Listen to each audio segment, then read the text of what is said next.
I read this book years ago that I really kind of fell in love with, and it's called The Language of God. And actually, it's not so much about the book, but the author. And it's written by this guy named Francis Collins, who is one of the greatest scientists of actually American history. So he headed up the Human Genome Project, made all these discoveries in genetics. He's just this brilliant scientist. He's actually one of the world's best scientists. And the book, The Language of God, is talking about DNA. I know that it's about DNA, but it's not really a science book. It's more his history. And in it, he mentions that in college, he was an atheist. And he was a devoted atheist. And he said, the reason why is to tell people, I go by evidence. I'm looking for evidence. And I just see no evidence of God. And later he said, that's a little bit of bologna sandwich. He said, the truth was, when I was in college, I didn't want there to be evidence of God because I wanted to do what I wanted to do and be promiscuous as I wanted to be. So it doesn't matter what evidence was out there. I wasn't open to it because I wanted to kill the idea of God because I wanted to do what I wanted to do. But later on in life, just with science and especially nature, he went to the Cascade Mountains and he makes a slow conversion that he does believe in God. Not only that, but he actually ends up being not only this famous geneticist, but he actually becomes a minister. He said, it's not good enough to be just spiritual. You have to be religious and belong to a community. And I love his book about himself because I find him so honest and joyful. And I think he's right. But what I like, he said, is when he had to kill the idea of God so that it allows him to do whatever he wants. And oddly enough, in today's parable, that's what today's parable Jesus is talking about. Except the twist is, it's not college students, it's religious people. Sometimes religious people, they want to kill the notion of God, so they get to do whatever they want to do and then proclaim themselves as very moral. That's the whole point to the parable, which I think is amazingly insightful. Does religion produce good fruit? And always in the Gospel of Matthew, Jesus in the Gospel of Matthew, he wants to see the evidence. What are you talking about? So the parable is really fascinating. In the parable, every Jew would have known it. It's basically the first reading, Isaiah's vision about this vineyard. And the vineyard, in one sense, it's creation. God walls it off, builds this vineyard, builds a wine press. It symbolizes creation and life. That God gave it to us. And the vineyard, if you paid attention to the song, technically it's religion, and we work in the vineyard. Except God built all this. And yes, we have to pay rent. For the gift of life and everything, we pay rent. And the rent is the grapes. And there's a whole theme there. The grapes, if you notice the fruit, it actually starts with Adam, where Adam, he's in the Garden of Eden. And in the garden, God, it says, breathed life into him. So Adam, it means earthling. So it means us earthlings. God breathes his breath of life in us. That symbolizes baptism, that we have this communion with God. And to stay alive, the earthling, Adam, he can eat from the tree of life. And if you eat from the tree of life, it sustains your life. The tree of life is different than the other trees, that if you eat it, it has part of God's own life in it. For us Catholics, we would say, that's the Eucharist. So you have this idea of baptism and Eucharist, but Adam is charged to be fruitful.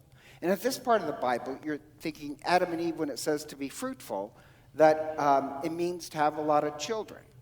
Later, when you get to Isaiah, you find out, no, what God means by being fruitful is our lives in the vineyard, we have to produce some grapes. we have to make sure we're producing grapes. And it's actually a clever first reading from Isaiah, because the idea is that God gets up every morning and checks the vineyard, religion. And what God is looking for is some grapes. And it lists the grapes in there. It's this great trick of Hebrew poetry where it says God is looking for the fruits of justice. And what he finds is violence. He's looking for mercy. And what he finds is bloodshed. He's looking for equality. And what he finds is hardship. God is looking for us to produce the fruit, and that's rent for living, the gift of life, living in the vineyard. But God, instead of religion producing good fruit, religion produces bitter fruit. Actually, it'll say wild in the English, but actually the Hebrew word is stinky, stinky grapes. And the problem is with stinky grapes, you won't produce wine, you'll produce poison. So it's not just that religion isn't producing any fruit. Religion is actually sometimes producing poison in the world. That's pretty harsh. And so the parable Christ gives is that, no, rent is due. And the rent is going to be the grapes of love and justice and mercy. But rather than produce it, they'd rather kill the Son. They'd rather kill God than actually produce it. And the key thing is, remember, when Jesus is giving this parable to, who is he speaking to? He's speaking to the priests of the temple. Because it's Palm Sunday. He overturned the tables, and he's about to be crucified, and he's talking to them. He's giving this parable that, no, religion is not producing any fruit. And back to this wine press, what does a wine press symbolize? And I love this idea that in our life, we're supposed to be producing this good fruit, these good grapes, and then God takes the good grapes and turns it into a rich wine. Love that idea. So I just have to say, I am kind of surprised. I love that for this reason. I'm surprised how many of our parishioners seem to be growing grapes, and they make their own wine. Like, I'd actually want to produce this, like, Holy Apostles Winemakers Association, because even last week somebody said, oh yeah, we're growing grapes and we're going to make wine. And I was like, is there a problem in this parish? I mean, people drink a lot of wine. They make their own wine. But from the parable, I like it. God wants to make this rich wine. And there's a strange line in the Bible where it says, we'll eat from our own gardens. What does that mean? Kind of means this: if we're producing the fruits of love and justice and compassion and mercy, you know what you get to feast on? Love, compassion, and mercy. If you're making mercy, if you're creating justice, then wow, you'll be able to feast on it forever. We'll feast on what we produce. God's going to turn it into this rich wine. And so, just like I like that idea that we have people who make their own wine, holy apostles, winemakers, but in a way, the whole parish, where our religion is a winemaking. And what I mean by that is this. Think about the good fruit we have. Like, we have our St. Vincent de Paul. That's the second largest food bank in Meridian. The Ada County, the county one is bigger. But think about this. That food bank is not for our own parishioners. It's for other people. That's compassion.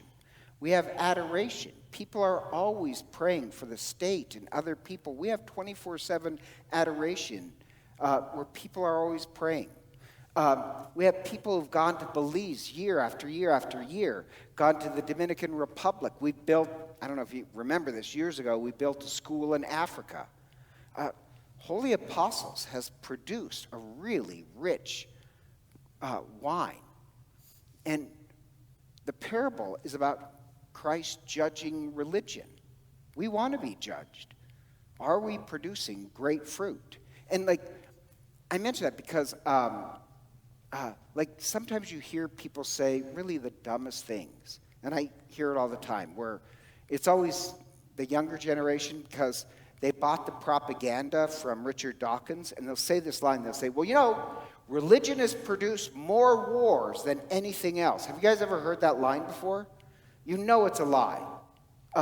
They've actually done a couple interesting historical studies, and the most famous one, going back through all wars, that, yes, Christianity, well, actually I shouldn't say that, religion has produced 6% of all the wars in human history, 3% just by the Islam. All other religions have produced 3% of the war's religion. That means 94% of all the wars in the world would have still happened if religion didn't exist. In fact, that doesn't even count how religion taps down violence. Look at the French Revolution, or the Soviet Union killed 60 million, or Mao Zedong in atheist China killed almost 100 million, or the Khmer Rouge. Religion seems to reduce violence. Just looking at the fruit, looking at the evidence. And so, I do love how Francis Collins says that, well, when I was in college, I didn't allow a lot of evidence. But Jesus wants to look at the evidence of religion.